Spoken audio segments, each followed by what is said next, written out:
data suggests this, or data proves this as well.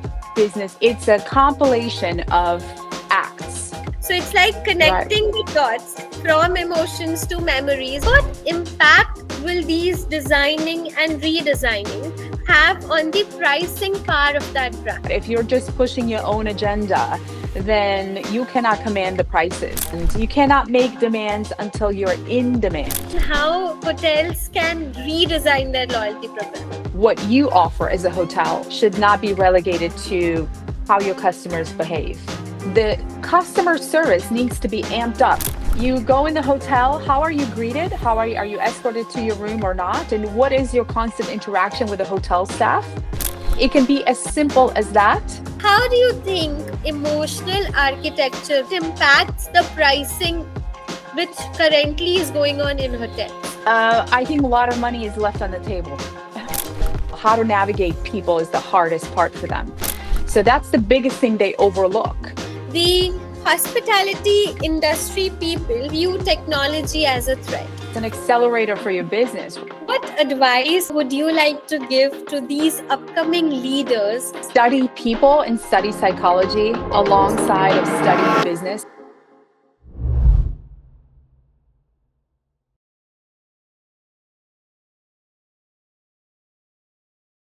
In hospitality, we often obsess over efficiency. Faster check-ins, cleaner rooms, tighter operations. But what if the real differentiator isn't service at all? What if it's something deeper, something felt? Hello everyone, welcome to yet another episode of Road Ahead Talks. This episode dives into a very powerful idea that hospitality isn't a skill, it's a spirit. It's about that emotional connection and not just customer satisfaction.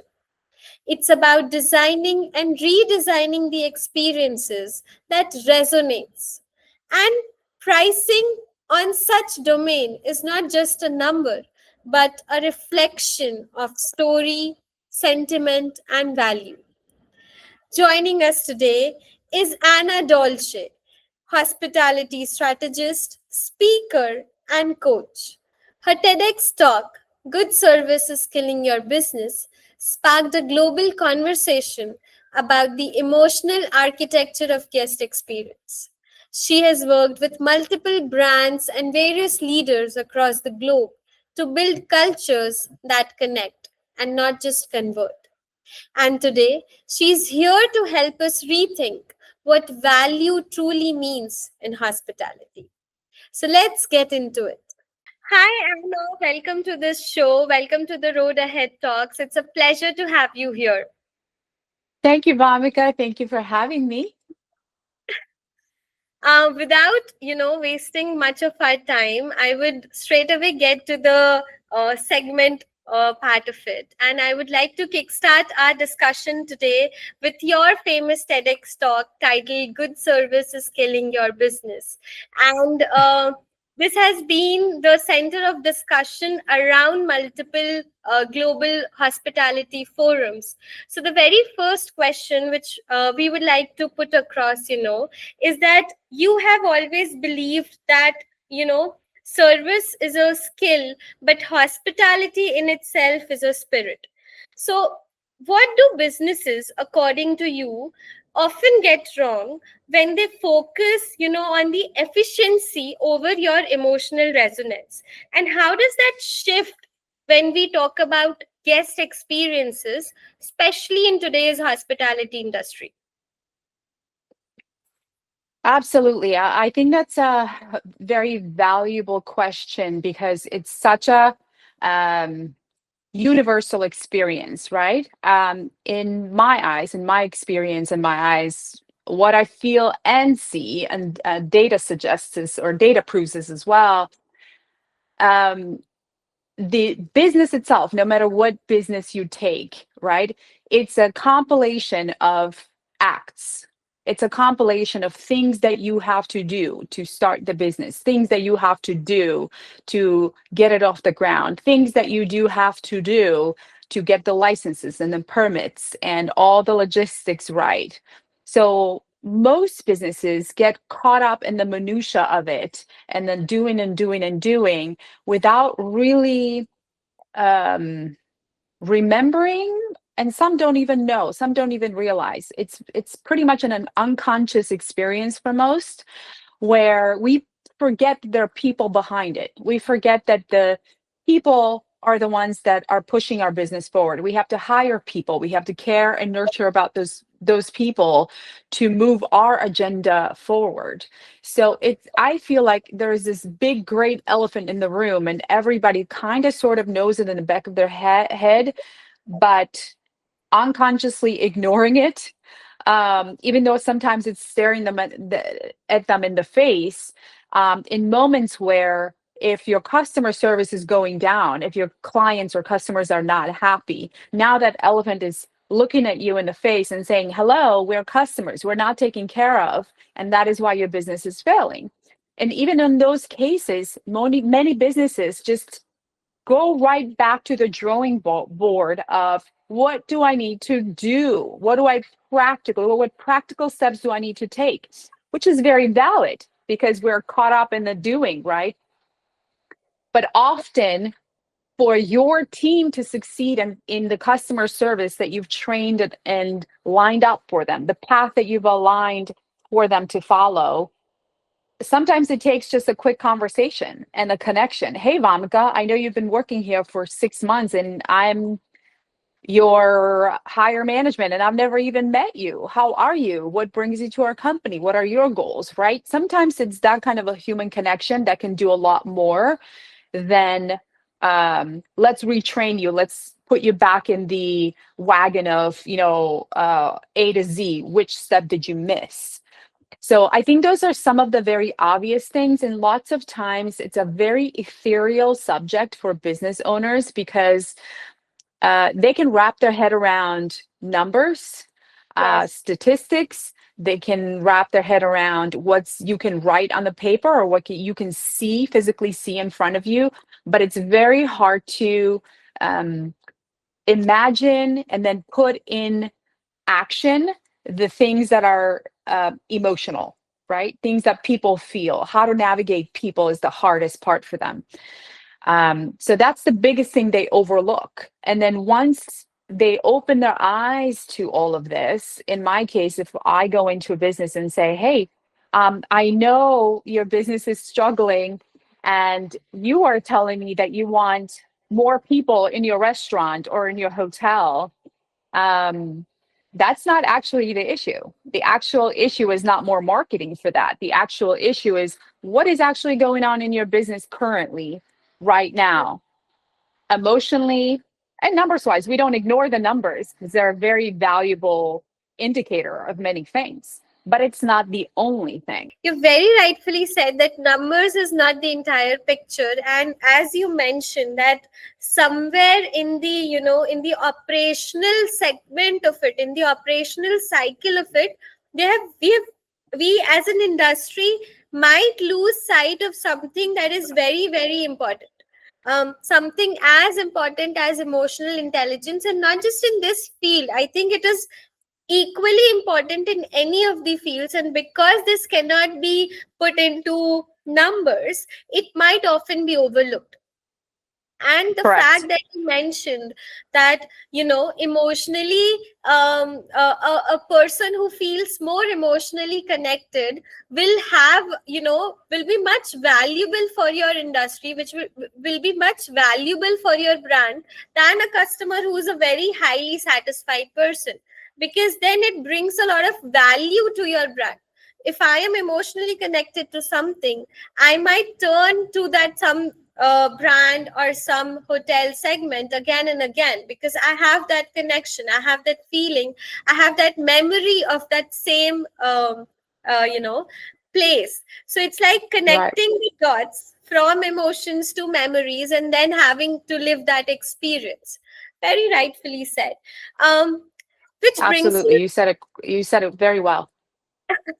So, as in you mentioned that the emotional value often outweighs, the functional Yes. component of your hotel segment. So, how Yes. brands, what are the suggestions that you have on brands wherein they can design these experiences which will help them build that emotional connection with their customers? And if we Yes. are in this phase of designing, it's like a learning and unlearning and relearning thing. I am designing Totally. something, it works for my customer segment, and then again I am redesigning on it if something is not working out for my customer segment. What do you think this entire, chain of designing and redesigning have an impact on the pricing segment of that particular brand? Gotcha. Okay. Uh, the way you design your product or service, like you just said, it has to serve a purpose, and the purpose needs to be of high value to the customer. So you cannot have a quality product without it. Like let's take an iPhone, or let's take any product that you actually, whoever stands in line nowadays, but if you stand in line to get that product, or if it's a high demand product, it solely focuses on what the clients need, right? How can you design that? You have to put yourself in their shoes. It's very simple. It's I don't want to be very simplistic, but it is kind of it's not easy. I think it's the hardest thing to do, because again, you have to tap into another person's reality, right? So now we're talking very broadly, but it depends on what the business is. Let's say if it's a hotel in a certain area. Let's take give you an example of a Ritz-Carlton here in Hmm. Miami where I live, or a Ritz-Carlton in Thailand or in Dubai, right? It is a Ritz-Carlton, very, very great brand. They have their hospitality down pat, but they do have to design and redesign themselves according to the market, according to the psychographics of the market.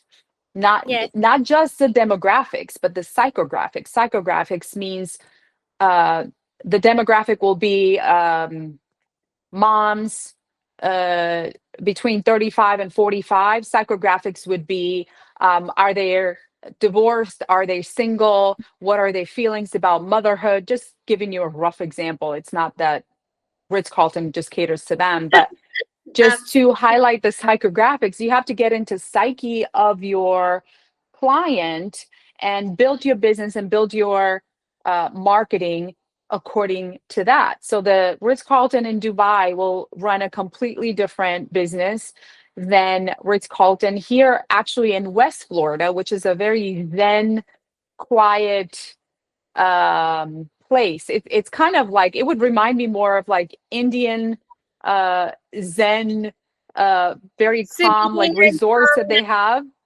Yeah, that's kind of what the Ritz-Carlton here would look like in West Florida. And Dubai would be a very bustling metropolis where it's just a very fast paced, very fashion forward, very show off place, right? So it's a completely different um, client that they're serving in each area. So it would be very specific to what business is and who they're catering to. But to give you a simple answer, you actually have to tap into who is your guest or who's your customer and client. How are they thinking and feeling? And what are you solving for them? And what are they feeling before they buy, during the process of buying your uh, a service or a product, and how are they feeling post. So there are three stages that you have to consider when it comes to their feelings and their emotions about your product and your brand. So that's kind of how you design, and you work backwards from there. It's kind of, you imagine the end picture, and then you go step by step.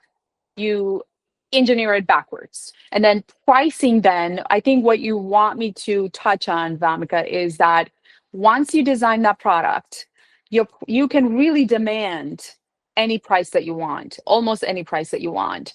Ritz Carlton can raise their prices notifying their guests, and they're still going to have loyalty because of what they deliver, because they're customer first, right? But if you fail to do that, if you're just pushing your own agenda, then you cannot command the prices. I remember beginning of my career, I was coaching restaurants, and I got Hmm. called into a local restaurant, which was a Asian, quite famous, actually, quite very well known, famous, not famous, well known Asian bistro. And I spoke to the owner, who was also a chef, and she was very charismatic, very passionate, and she said, I looked at the menu, which was just crumbed with food, just so tight. Like the whole, you could not read the menu. There were so many items. There were probably about 300 items on the menu.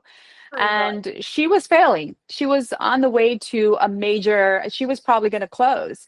And when we got down to it, she said, well, this is what I like to cook. And it's been working for years. And I want people to come in and eat what I cook and love it and get out of here. That's pretty much what she said.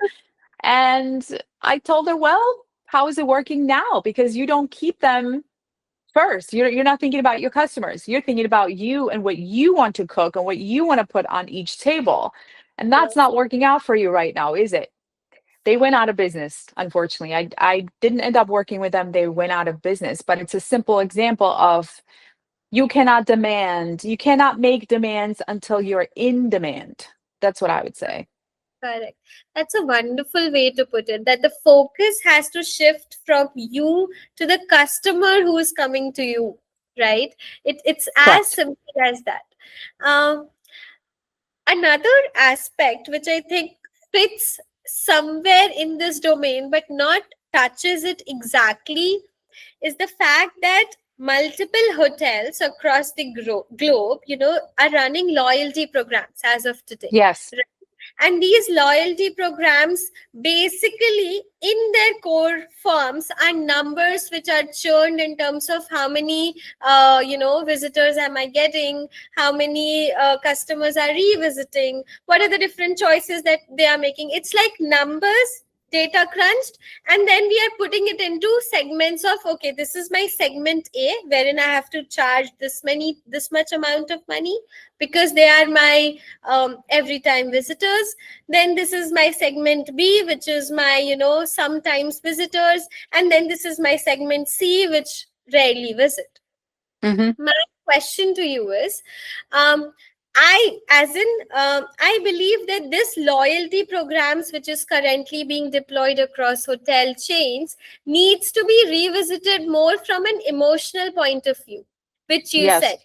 Right now, it's very functional that the numbers are giving me this information. And according to this information, this is the loyalty program which I should set for my hotels. What are your thoughts on that? How should they change in terms of, designing their loyalty programs? I don't believe in loyalty programs. I believe That's in loyalty, period. that's So a very when I thought. so when I hear, I know what you're talking about. I think lots of hotels have a kind of I don't, I would call it a system. And I think this is another way of putting uh, kind of taking people and And distilling them into like numbers, yes, making numbers out of people, and then grading them according to, okay, do you come in this many times, how much do you buy, basically, and I will charge you accordingly. This happens to me when I travel abroad. When I go to Georgia, the country that I'm from, if they okay, know that I'm not a local, they charge me a specific price. And in a way, I understand that. Any business I go to, they kind of do that. They do it without letting me know, but I kind of know. So I understand that in their case because it's a country that is kind of struggling financially and they're doing what they can. But when it comes to running a business like a hotel, I don't think a loyalty program works on a large scale. I think either you have loyal guests or not, and if you grade them and if you put them on a spreadsheet, I don't think that necessarily works. How yes, about blowing each and every one of them away every time they visit you? And yes, I yes, know that this requires time, energy, money, and staff and all this stuff, right? But In the long run, it's a lot less expensive. If not, it pays for itself many, many times over when you Yes. when you take the system and instead of crunching the numbers, which come from they're distilled by basically customer behavior, right? They're putting customer behavior into numbers and they're creating a formula which dictates the pricing, which is, to me, it's preposterous. uh, it's preposterous because, again, once you are in demand, you can make demands. So if I Yes. have blown you away with my hospitality, if you come to my house and I've blown you away, you want to come back again. You want to visit me again, and it kind of works the same way in a business. So I Absolutely. do believe there needs to be some kind of a cohesive structure where you track everything. It's absolutely necessary to track who visited how many times. But I believe that what you offer as a hotel or as a business should not be relegated to how your customers behave, especially when it comes to pricing. It seems a little sleazy to me. Absolutely. And how do you think hotels can, uh, like, what are your points on how hotels can redesign their loyalty programs? What points should they consider? When it comes to hotels, I think it's a very specific conversation for each hotel because they are everybody has their own region, again, their own clientele, there are levels, there are different levels of hotels and different levels of experience that they offer.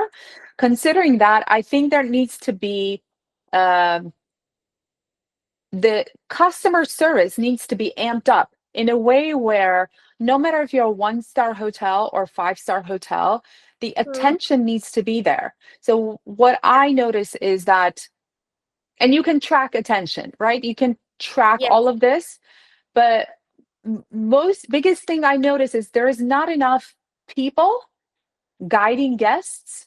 And this can happen in a very tech savvy hotel where there's a self check-in and all that stuff. There still needs to be a human element, which um, guests experience a human element from. It's so simple. I sometimes I feel bad that I have a job because it's like you go in the hotel, how are you greeted? Are you escorted to your room or not? And what is your constant interaction with the hotel staff? It can be as simple as that. And Absolutely. if I go to a hotel and I'm blown away by how people greet me, how they talk to me, how they accommodate my needs. If I make an unreasonable request, do they accommodate that? And if so, how? If they can't, how do they handle that situation? Most of this is experiential. It's very immersive and it's very, I hate to say it, it's emotion based. It's a feelings based. You're eliciting a feeling in the guest, right? And if you do that, you will need manpower. You will maybe need an extra person at the front desk so they can get to everybody and they have enough time to process everybody. And instead of just processing, actually have a conversation with people. Um, Yes. so I think it needs to be looked at holistically. And the word I'm using holistically, it's because we don't tap into the soul of the person. When Vamika comes in the hotel, where is she coming from? Why is she here? How long is she here? Can I take a special interest just in her? And when I'm conversing with her, can I look at her in the eye and not Yes. just be distracted with other things, right? I hate to say it, but all of these details make up the entire experience. And Ritz-Carlton actually does this very well, where they track every interaction. If I'm a front desk person, I have I don't know what they call it exactly, but they have a structure of things. They have a system where they follow the system so they don't miss a step, almost like a checklist, but they trained this into their being. So this is how you design it. It's like baking a cake. You bake a cake and it's perfect, and now you follow the steps and you create a recipe, and then now I can give you the recipe of my cake, Vamika. You're going to create the same cake no matter what because you will follow the recipe, right? Those internal systems are the recipes, and the Yes. internal systems need to be created according to an ideal and perfect interaction at every level. Absolutely. I understood your point. You put across your point very well, actually, wherein you said that, different segments of hotel will need to approach this differently, having, this entire piece of what kind of experience you're delivering to the customer, how much attention uh, to detail you're putting in every single customer that crosses your lobby, that being the central theme of it, right? And this Right. central theme has to work, will work, and is absolutely working across the different tiers and segments of hospitality, be it your Right. small tier hotels or your large scale chains. It works exactly the same because it's a recipe which has been built across the different tier segments. Correct. And I would say one more thing Yes. where, let's say you're a large hotel, right? You don't start building these systems from the top down. What you do is you just you be an What? actor for one day, and you come into your hotel as a guest, and it'd be like, okay, I just came in the hotel. What do I want to happen now as a guest? And you write it down. Okay, I want Vamika over there to come over here and greet me. I want him to take my bags. I want him to give me my keys. I want him to ask me about my day or my stay or whatever, right? So you kind of you go to the front line, you act as a frontline you act as a customer, as your guest, and you create a system from there. And once you have a perfect interaction kind of recipe that you've created and you've codified it, now you take that and you translate it into the next department. So now, what needs to happen for the kitchen or for the hotel maintenance or for hotel cleaning crew to accommodate this kind of guest interaction? What do we need to have there? Do we need more towels? Do we need breakfast available? Do we need different type of food available for this interaction to continue and seamlessly flow throughout the all the other segments and areas of the hotel? Yes, Because yes, a it happened. top-down approach doesn't work, because we think we conjure this in mind as a like on a CEO or on a high management level, and then we try to translate it into kind of we're telling the guests how to behave like our way, but it doesn't work. Absolutely. It's like this saying of stepping down into the shoes of your customer to Right. actually understand what a customer feels, right? Unless you Correct. do that, you'll never have that recipe. Right. Very rightfully said. Anna, tell me one thing. When all of these things come into play, when I say things I am meaning in terms of loyalty, in terms of the emotional intelligence which I am incorporating in my hotel, in terms of training my staff to do much better, pay more attention to detail. When all of these segments come into the hotels, and be it any hotel, be it a mid-segment hotel or a premium hotel, it directly impacts the pricing of the hotel as well, right? Because Right. now you're pricing for the feeling rather than pricing for a room, right? How do you think is this entire emotional architecture which we are talking about, how do you think it impacts the pricing which currently is going on in hotels?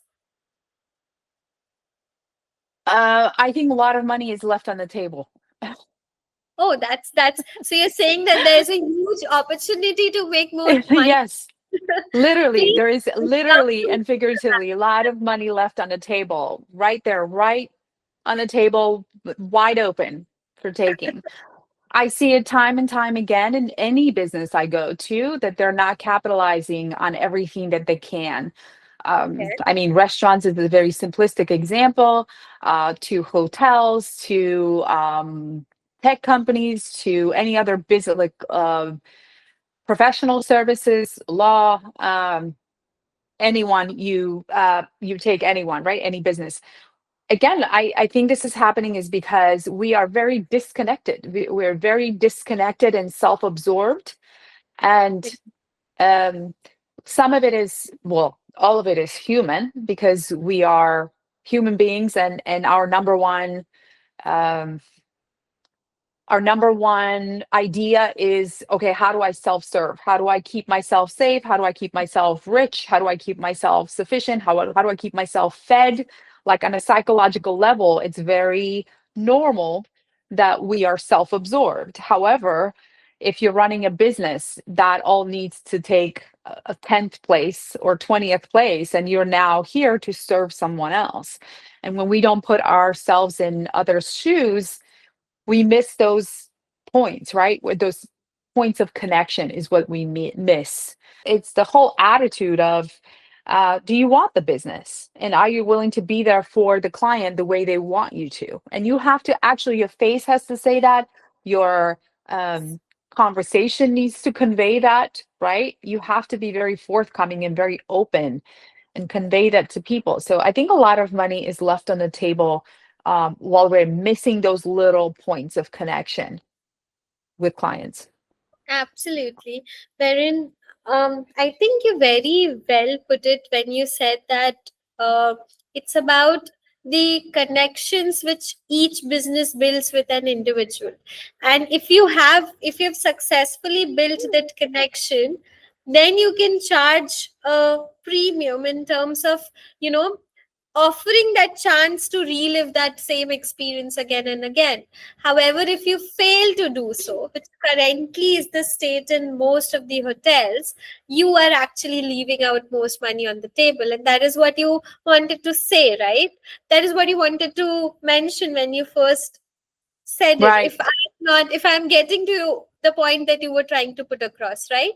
Yes, I think we rely as businesses, we often rely on, I provide a service, it is convenient, I'm located strategically, so people will come to me. Like in terms of hotels, okay, I'm located next to this airport, when I'm located in this city on this street, and I will have the overflow of traffic, and I will fill my beds.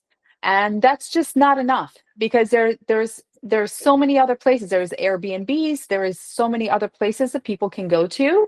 And if you're not on your toes every single day, the convenience will not save you. I mean, it might let your business run for a short while, but are you really in business to stay?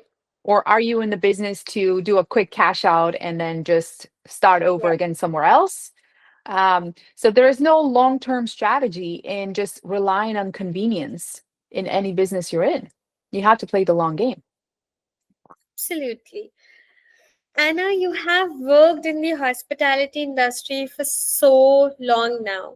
And I think you started your career very early, which has been inspiring to me as well, because you've had the chance to, have discussions around the globe with various leaders and various teams and various hotels. Which increases your gamut of speaking, gamut of understanding things, and looking at picture from different shades of life. I want to put across a question to you in terms of that. What do you think is the most common blind spot when you're having these conversations with different teams across the globe? What's the most common blind spot when it comes to building emotionally intelligent and adaptable teams? Teams who are emotionally intelligent, at the same time, they view technology as an enabler and not a threat.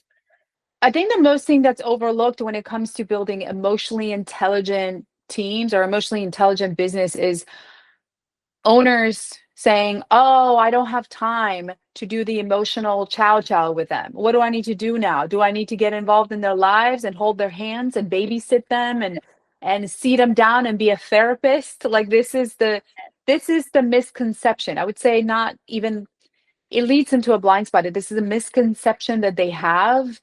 And the blind spot is, they think it just doesn't matter. They just kind of gloss over the emotional part. It's like if you hire someone, how they feel in your presence, how they feel in your business matters more than what you pay them.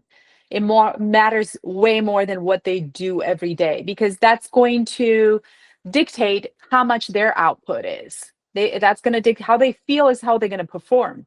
And we forget that that matters. That we think that, oh, I'm paying them a certain amount, I'm giving them a job to do and all the tools to do it, so they should just go out there and do it. And maybe that worked with baby boomers, much older generation. And it was a different world then. There was no technology, basically no technology then, and no internet. And it was just a whole different era, and values were different. But now we're dealing with completely different people, especially younger the people are, more purpose driven they are, more they want to feel valuable, more they want to feel seen, heard, acknowledged. Where, I mean, boomers were kind of like they would put their head down and they would just work. And they thought that, that was just it. They didn't know anything else.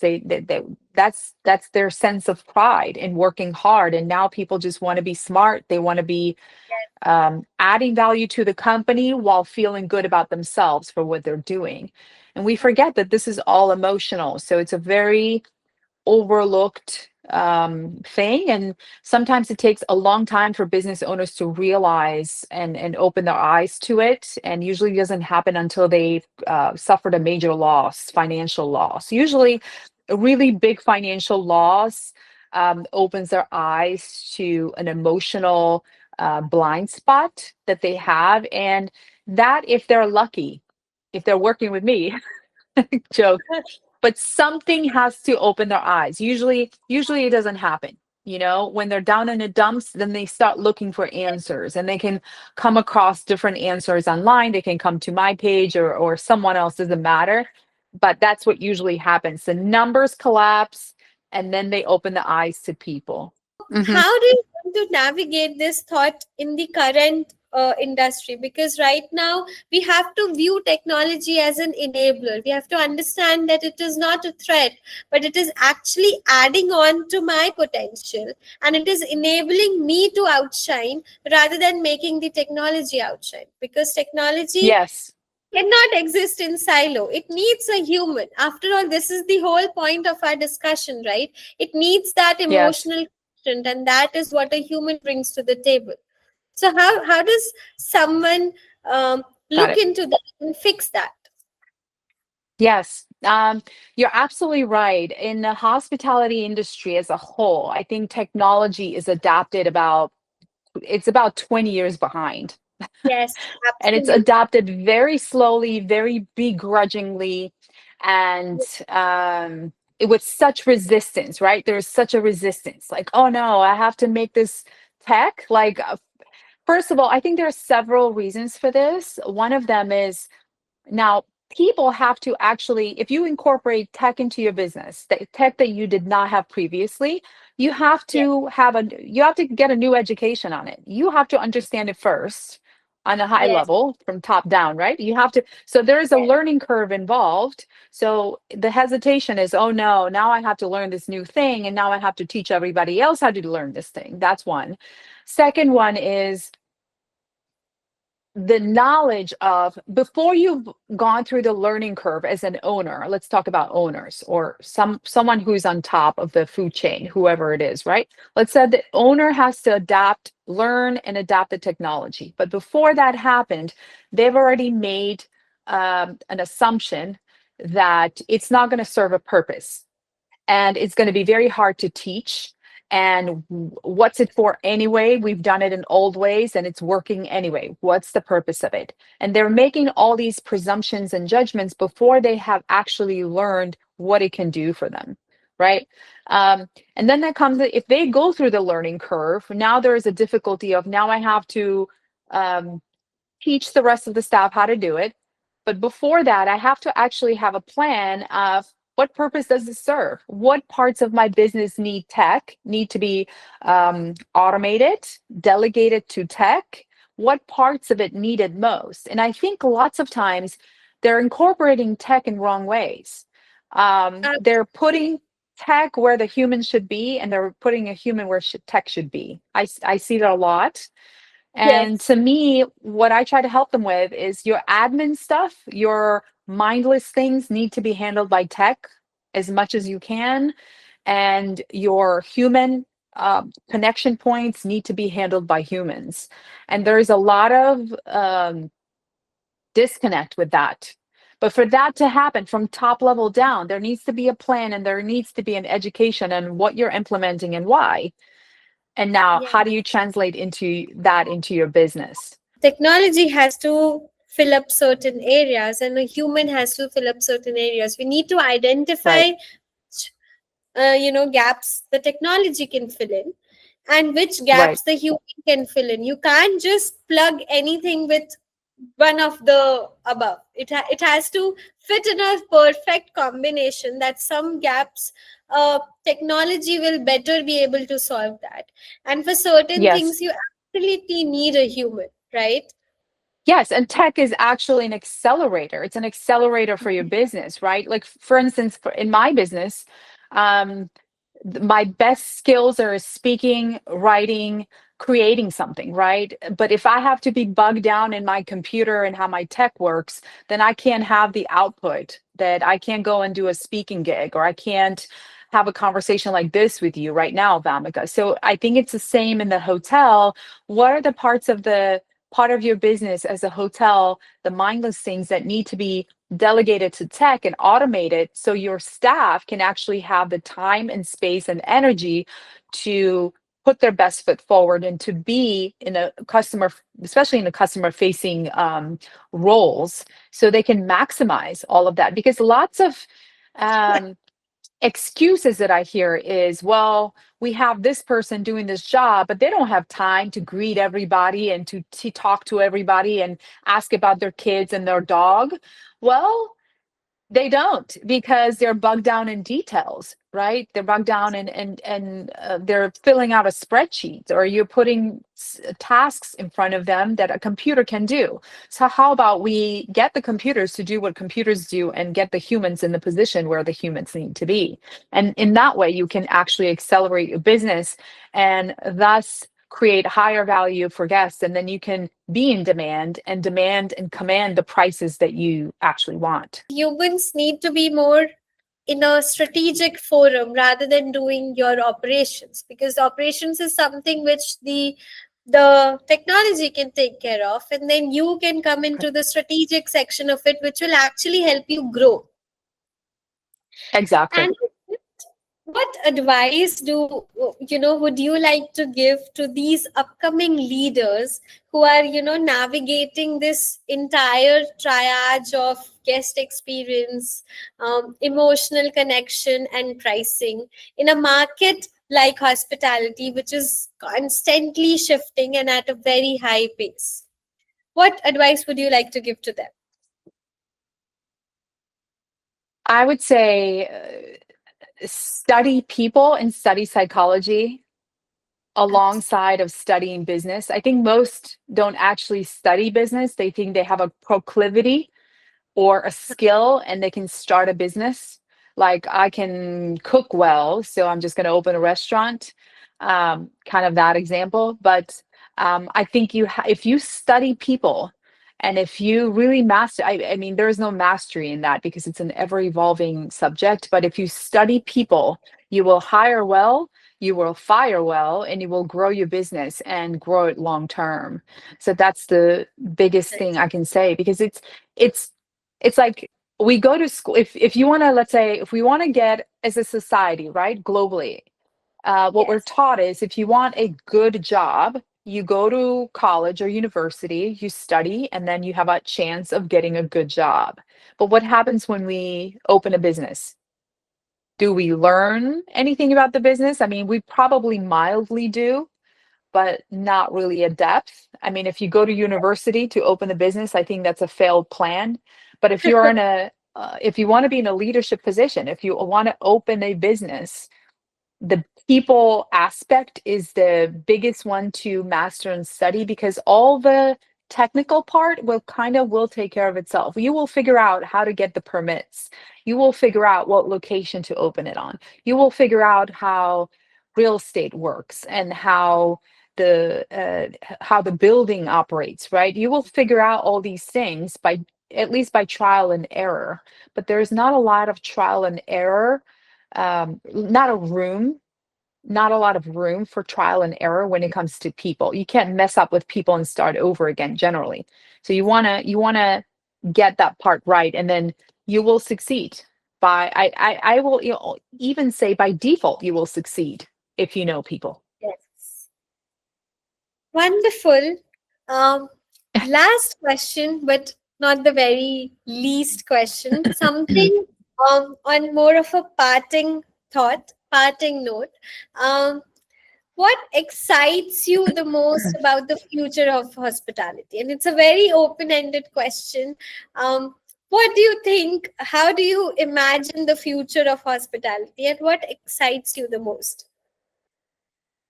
What excites me is actually it's a great sentiment because I think about this a lot.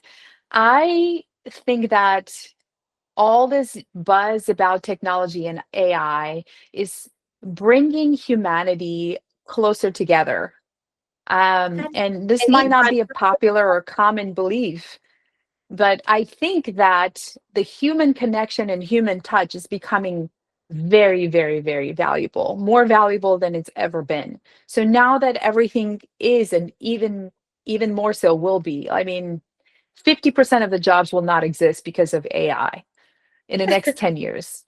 And that is exciting to me because there will be a high premium on human attention and human connection.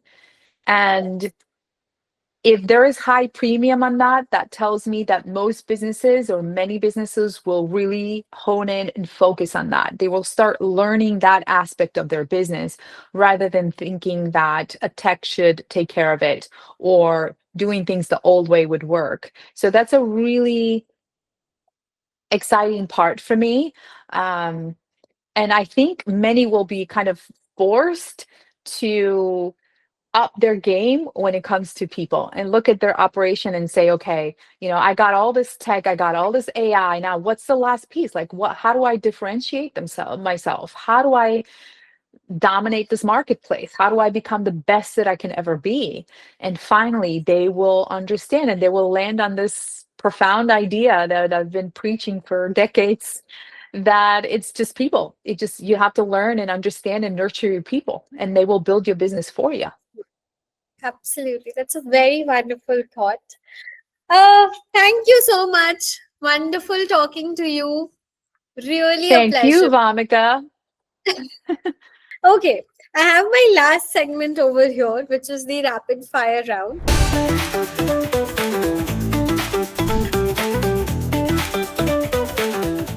What's the one thing that you wish every hotel lobby had, but it rarely does? Somebody that, like, if you open the door to somebody's home, somebody will be there, right? You're not just going to open the door and wander in and be like, hello, anybody's home? Kind of like that. I like the experience when someone's there and they're like, oh my God, I'm so happy to see you, come on in. What, according to you, is more powerful? Okay, a handwritten note or a room upgrade?